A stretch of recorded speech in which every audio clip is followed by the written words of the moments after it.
¿Qué tal? ¿Cómo les va? Transmitiendo desde una tablet. Espero que se me escuche bien.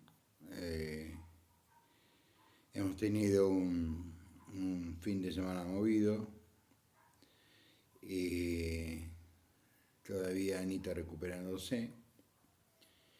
Fueron 15 días muy intensos. Y que bueno, en fin, ya como lo comenté en el último video. La política argentina sigue en estado de, yo diría, de gravedad cero. Y el presidente sigue jugando de presidente, no habla de las medidas de masa, eh, por lo tanto las debe aprobar. Las medidas de masa lo único que van a generar es aumentar el agujero fiscal. Lo que tiene que tratar de hacer masa es de bajar la inflación, no aumentar el agujero fiscal que produce la inflación. Pero se están aclarando los tantos. Los grandes grupos ligados a los medios de comunicación saben de qué estoy hablando. Se va a licitar los tramos de 5G que faltan. Por lo tanto, obviamente la oposición se opuso, porque es claro y evidente que quien resulte ganador de esto tiene una enorme deuda de gratitud con el gobierno nacional, y para mí ya tiene nombre y apellido el grupo económico que va a recibir en licitación, ponele, la capacidad y utilización del 5G. Yo este fin de semana, para entretener la cabeza, estuve viendo algunas documentales en Netflix sobre las redes sociales. Si eran buenas, si eran malas, si eran regulares. Bueno, nosotros nos conocemos por a través de una red social y en realidad lo que nosotros hacemos es intercambiar opiniones. Por una cuestión de, yo diría, de conectividad, de calidad de la conectividad, elegí este formato, porque aparte es más corto, y no el formato largo del chat libre, que duraba 1 hora y media, 1 hora 40. Que computado los últimos 5 chats libres, yo hablaba 20 minutos, el resto era un diálogo entre ustedes, y conmigo, que en el fondo estaba bueno, pero para eso habilité el canal de Facebook. Pero volvamos a la política. Santilli se reunió con Grindetti porque ya sabe que los resultados del escrutinio definitivo son los que me adelantaron los apoderados del radicalismo a mí. Se ganó por 20.000 votos la provincia de Buenos Aires. Para redondear, en realidad están entre 21.100 y monedas y 19.100 y monedas. Es decir, hay 1.000 votos de diferencia. Pero en cualquier circunstancia ganó Grindetti. Y es lógico, la mayoría de los intendentes radicales, y diría que la mayoría de los intendentes del PRO apoyaban a Grindetti. Grindetti apoyaba a Burrich abiertamente y ambos eran apoyados militantemente por el expresidente, por lo tanto todo cierra. Lo de Santilli era más forzado, porque de Santilli era un hombre de Larreta, el único intendente, que los dos intendentes lo apoyaban en la provincia de Buenos Aires, cual uno era Pose, candidato a vicegobernador. El candidato a gobernador era un diputado nacional electo por la provincia de Buenos Aires, pero toda su vida desarrolló en la provincia. Y yo le dije a ustedes varias veces, ojo, la provincia esto no lo perdona. Es decir, no se siente el bonaerense representado por este tipo de personajes. Grindetti es un tipo de Lanús, trabajaba en Cava, pero vivía en Lanús. ¿Qué tiene que ver esto, Guillermo? Muchísimo, porque la gente del barrio lo veía el fin de semana comprando en la panadería o en el mercado o en el café. Sus amigos eran de Lanús. Su sentido de convivencia era el pueblo donde vivía. Por eso siempre en política, es un consejo que me dieron los mayores, siempre en política elegí como candidato a alguien que sea conocido y reconocido por su localidad, porque todo es más fácil. Claro, después vinieron las redes sociales que te imponen a un muñequito o a una muñequita, eh, que sufre una metamorfosis psicológica porque de la nada pasa a ser una persona hiperconocida, de la nada pasa a ser una persona llamada, con seguidores, con fanáticos. Yo diría que hay una sociedad en búsqueda de un liderazgo. Y cuando ocurre esto, cuando hay una sociedad en busca de un liderazgo, cualquiera puede ocupar ese puesto. Pero lo ocupa por breve tiempo, porque si hay una cosa que hay que afirmar permanentemente, todos los días, a todas horas, es eso, la capacidad de liderazgo. No es que yo me recibo de líder y dice, ya está, listo. Es como el secundario, ya lo aprobaste, elegí universidad. No, no, no. Vos lo tenés que revalidar todos los días con tu actuación. Por eso la caída de Milei en las mediciones, pese al dolor de algunas empresas de medios, es precisamente porque lo que él representaba para un sector de la sociedad, jóvenes, hiperliberales, como digo yo, los que no pagan impuestos y son ricos y quieren seguir siendo ricos sin pagar impuestos, porque ya es una circunstancia de carácter moral, diría yo, espiritual. Porque si yo puedo tener un auto importado de alta gama, ¿por qué no pago impuestos a las ganancias? ¿Por qué evado? ¿Por qué me convierto en una sociedad anónima?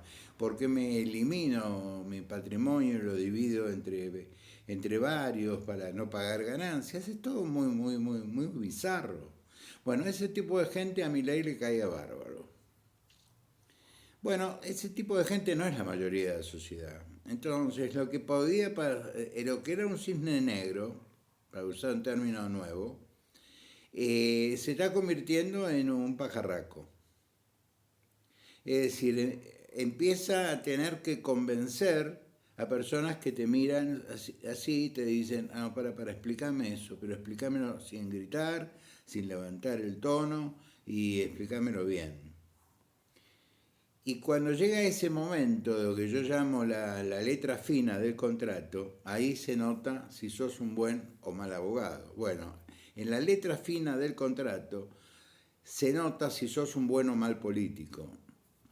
Por eso Javier está teniendo problemas. Es decir, se va a quedar con un grupo de fanáticos, un grupo duro, que va a tener que tomar decisiones en la segunda vuelta, no en la primera. Acá el tema es entre Bullrich y Massa. Bullrich expresando a la oposición, o a los que se sienten opositores, tampoco hay burrichismo. Eso es un invento de 20 amigas y amigos que la siguen en Twitter. No hay burrichismo. Es decir, la etapa de la personalización de la política en términos de que el líder no se equivoca, lo acabo de explicar, desapareció. El líder tiene que explicar que es líder todos los días y dar explicaciones por su liderazgo todos los días. Por eso yo prefiero el término conductor, administrador, porque una sociedad como la nuestra debe ser administrada más que liderada. Si vos la administrás, le dejás suelto su capacidad de autogestión, sus capacidades de renovación de ideas y que los potenciales funcionen, cualquiera con cierta visión de campo, con cierta participación en el mundo intelectual, con cierto nivel de contactos en el mundo y buena voluntad y decencia, puede administrar a Argentina. Es decir, se acabaron los grandes políticos. Entonces, es esto, lo que vemos, es lo que queda. Lo tenemos a Massa, que endeuda al país porque es el ministro, que hace un arreglo pampa con el Fondo Monetario Internacional, que el fondo prefiere no comentar, para regalarle de acá a las elecciones plata a los activos de las pymes, que son muy poquitos, y a los jubilados que cobran la mínima. Me alegro muchísimo, pero lo que están haciendo es comprando un juicio futuro. Y esto no lo hace un buen administrador. Es decir, un buen administrador no endeuda a la empresa hacia el futuro, sino no tiene la seguridad que va a poder hacerse cargo de esa deuda. La Argentina no está en condiciones de hacerse cargo de la deuda que contrajo ayer, mucho menos la que está contrayendo hoy. Por lo tanto, a mí me parece que deberíamos empezar a pensar todos,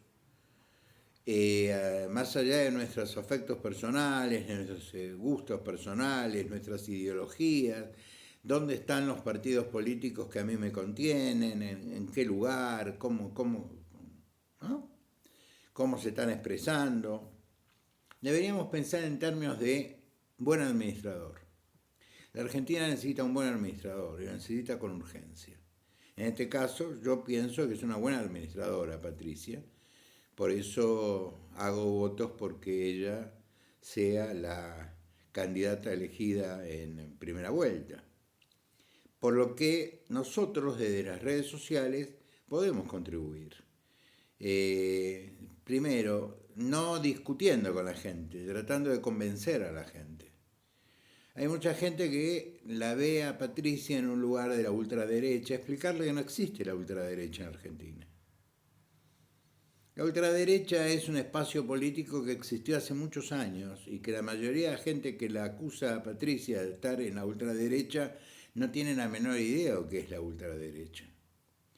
Si yo tuviera que definir a alguien en la ultraderecha más que a Patricia, lo pongo a Javier. Patricia está en el centro. Por eso el radicalismo la acompaña sin problemas, porque está en el centro. El radicalismo no acompañaría a alguien que esté en la ultra, ni en la ultra izquierda ni en la ultraderecha, porque nosotros representamos desde nuestra fundación valores del centro. Ahora, ¿quién tiene que sentirse del centro? El protagonista, no el que te está mirando desde afuera. Porque para un ultraliberal a lo mejor yo soy un tipo de izquierda. Y para un tipo de izquierda yo soy a lo mejor un ultraliberal. Son subjetividades. Eliminemos de nuestro discurso en las redes, si podemos y si queremos, las arbitrariedades del idioma. Patricia está en el centro. Juntos por el Cambio está en el centro. No tenemos que inventar muñequitos con los medios de comunicación, ni tenemos que inventar muñequitos desde el gobierno. Era una interna despareja, encima despareja, porque uno era el jefe de gobierno de la poderosa ciudad de Buenos Aires y tenía todos los medios a su favor. En una interna despareja, la gente mayoritariamente la votó a Patricia. Entonces me parece sensato que lo pensemos desde este punto de vista. No sé qué les parece a ustedes. Les dejo la inquietud. Ahora voy a ver cómo hago para levantar este video desde la tablet a YouTube. Pero de alguna manera lo voy a conseguir. Los quiero mucho. Nos vemos mañana, a lo mejor por la transmisión normal, es decir, a través de la computadora, porque estoy grabando desde mi habitación, porque Anita está descansando en la habitación de huéspedes porque no se siente bien. Les mando un cariño muy grande, nos vemos mañana, gracias.